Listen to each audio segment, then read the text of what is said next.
All right, guys. Review day today. Reviewing the Byzantine Empire stuff. So tomorrow we'll take our quiz.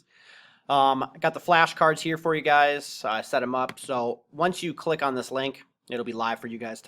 Today, tomorrow for me right now.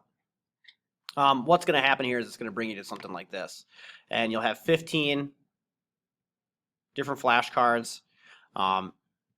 And you kind of just go through. It's all the stuff that we've been talking about, all the stuff that we've been kind of looking at. You know, the different parts of Justinian's code, right? You got the first part, the code. You got the second part, the digest.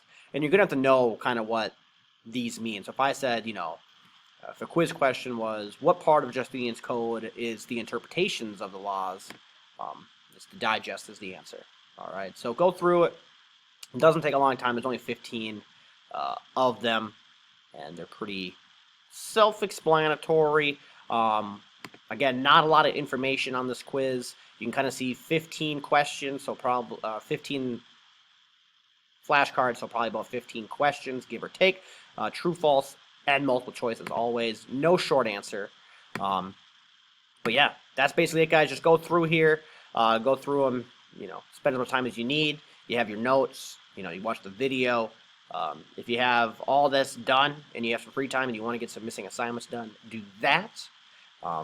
Email me if you have any questions. Otherwise, have a good day reviewing, you people at home, and the people in class will be doing the same thing. All right, have a good one. See you guys later.